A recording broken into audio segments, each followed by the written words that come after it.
Hello everyone. My name is Monik. This month is the Black History Month. It is an annual celebration of the achievements and contributions of African Americans to the history and culture of the United States. It is observed every February, the same month that marks the birthdays of two important figures in the struggle for racial equality, Abraham Lincoln and Frederick Douglass. The origins of Black History Month can be traced back to 1926, when a historian named Carter G. Woodson and his organization, the Association for the Study of Negro Life and History, launched the first Negro History Week. Their goal was to promote the study and appreciation of the history and achievements of Black Americans, which were often ignored or distorted by mainstream education and media. They chose the second week of February to coincide with the birthdays of Lincoln and Douglass, who were both admired by the Black community. Over the years, Negro History Week gained popularity and support from various groups and institutions, including schools, churches, libraries, and civic organizations. By the late 1960s, the civil rights movement and the growing awareness of Black identity led to the expansion of Negro History Week into Black History Month on many college campuses. In 1976, President Gerald Ford officially recognized Black History Month and urged the public to honor the accomplishments of Black Americans in every area of endeavor throughout the history of the nation. Since then, every U.S. president has issued a proclamation for Black History Month and endorsed a specific theme.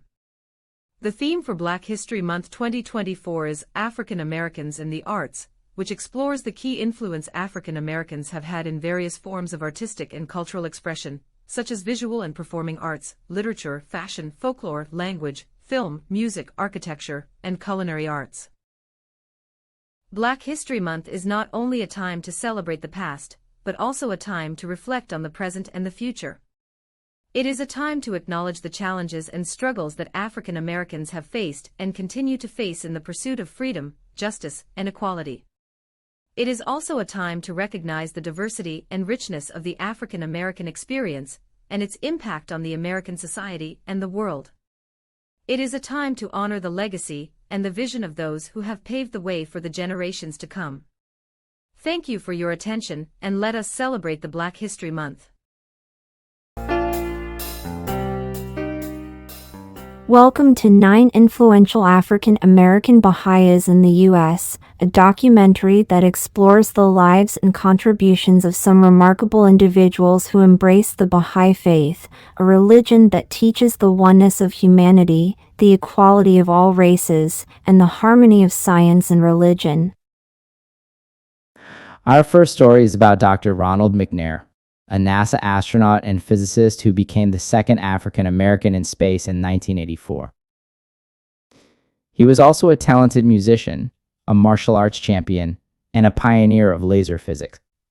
He died tragically in the Space Shuttle Challenger disaster in 1986, but his legacy lives on in the many scholarships, schools, and awards named after him. He was a devoted Baha'i who saw his scientific and spiritual pursuits as complementary and inspired many with his courage and vision. Next, we meet Robert Turner, the first African American to become a Baha'i in 1898. He was the butler of Phoebe Hearst, a wealthy philanthropist who sponsored the first group of American Baha'is to visit the son of the founder of the Baha'i faith, Abdu'l-Baha, in Palestine. Turner joined them on this historic pilgrimage and had the honor of meeting Abdu'l-Baha, who praised him for his humility and service. Turner later became a prominent teacher and leader of the Baha'i community in California and beyond. Our third profile is of Dr. Alain Locke, a philosopher, educator, and writer who is widely regarded as the dean of the Harlem Renaissance. He was the first African American Rhodes Scholar and the first to earn a PhD in philosophy from Harvard. He edited influential anthologies of African American literature and art, such as The New Negro and The Negro in Art. He also wrote extensively on cultural pluralism, democracy, and human rights. He became a Baha'i in 1918 and integrated the Baha'i principles of racial unity and world citizenship into his work. Next, we turn to Dizzy Gillespie, a world-renowned jazz trumpeter, composer, and bandleader who revolutionized the genre with his innovative style of bebop. He was also one of the first to introduce Afro-Cuban jazz to the American audience, blending African and Latin rhythms with jazz. He became a Baha'i in 1968 and used his music as a tool for social change and spiritual upliftings. He performed at numerous concerts and events to promote the Baha'i message of peace and harmony among all people. Our fifth story is about Louis Gregory, a lawyer and civil rights activist who became a Baha'i in 1909. He dedicated his life to spreading the Baha'i teachings of racial equality and justice throughout the U.S. and abroad. He faced many challenges and hardships, including discrimination, imprisonment, and violence, but he never gave up his mission. He was instrumental in establishing Baha'i communities in the South, as well as in Haiti and South America. He also served on the national governing body of the Baha'is of the U.S. and Canada for many years. Next, we meet Bahi Randall Winkler, a dancer, choreographer, and educator who became a Baha'i in 1946. She was the founder and director of the Randall Winkler Dance Company, which performed at various venues, including the United Nations and the Baha'i World Congress. She also taught dance at several universities and colleges, such as Howard University and Spelman College. She was known for her artistic excellence and her promotion of cultural diversity and social justice through dance. Our seventh profile is of Robert Hayden, a poet and professor who became a Baha'i in 1943. He was the first African American to be appointed as consultant in poetry to the Library of Congress, a position now known as the U.S. Poet Laureate. He wrote many poems that explored the themes of African American history, culture, and identity, as well as the Baha'i vision of universal peace and justice. Some of his most famous poems include Middle Passage, Frederick Douglass, and Those Winter Sunday. Our eighth story is about Elsie Austin, a lawyer, a diplomat, and a pioneer of the Baha'i faith in Africa. She was the first African American woman to graduate from the University of Cincinnati School of Law in 1930 and the first African American woman to serve as Assistant Attorney General for the state of Ohio in 1937. She became a Baha'i in 1934 and served on the national governing body of the Baha'is of the U.S. for 7 years. She also wrote a biography of Louis Gregory, another prominent African American Baha'i, titled Above All Barriers. Our final profile is of Ruha Benjamin, a sociologist and professor who was a current member of the Baha'i faith. She is an expert on the social dimensions of science, technology, and medicine, especially the issues of race, justice, and power. She is the author of several books, such as Race After Technology, Abolitionist Tools for the New Jim Code and Viral Justice, How We Grow the World We Want. She is also a public speaker and educator who engages diverse audiences on the topics of innovation, equity, and social change. These are just 9 of the many influential African American Baha'is who have made significant contributions to the fields of science, art, education, law, and religion. They are examples of how the Baha'i faith inspires its followers to work for the betterment of the world and the unity of humankind. Thank you for watching this documentary, and we hope you learned something new and interesting.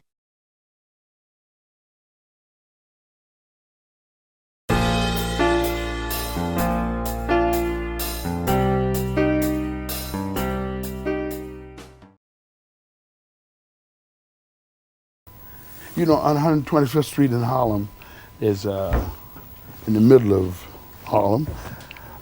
There's a record store that's on the south side of the street, on 125th Street, where they played records real loud, you know, and the people passing by.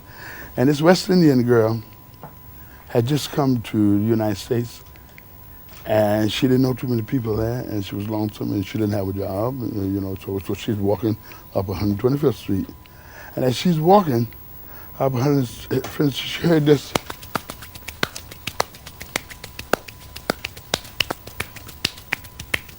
She heard this sound, a rhythm from the West Indies, which I had made a record on this, and she stopped, and she felt at home, and then she stopped.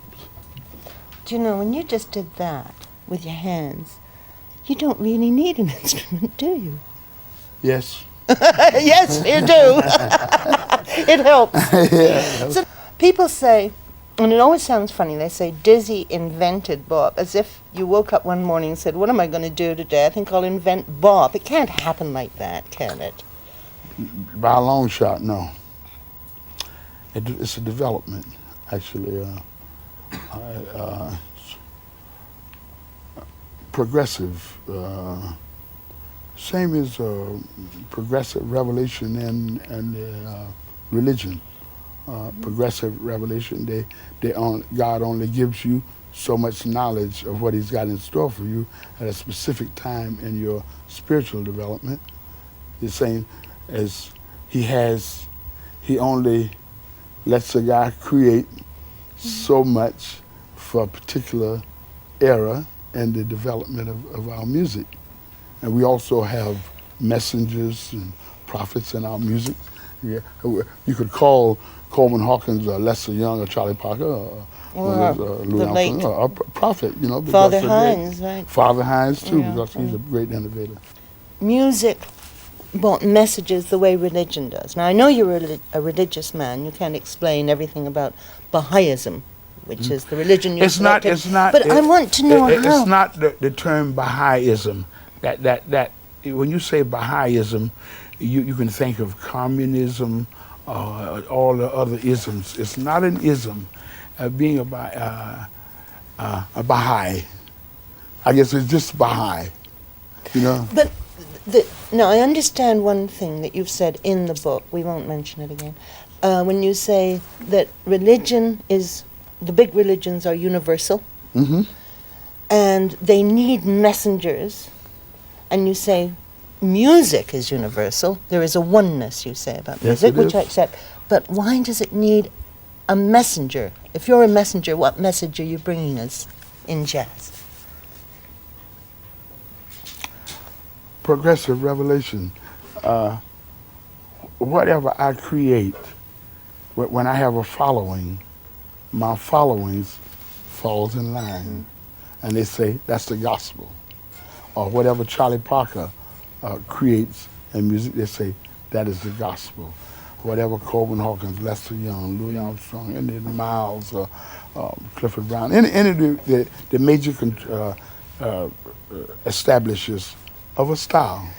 Well, one of the things that impressed me when it was only a couple of nights ago, saw you at Ronnie's, looking at the audience, I would think the oldest was 70s, the youngest just hitting the legal age, just 18 or young. That's weird. Many colors. But people sort of like me on the stage because they think that I am real. And I try to be real on the stage as much as possible without being obnoxious, because I'm just a natural obnoxious person, as Peter will tell you. but I try not to be, and I try to portray what I represent on the stage, and they go for it. Well, thank you. All right. Here's Michael Howell on the bass now, on A Night in Tunisia.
News.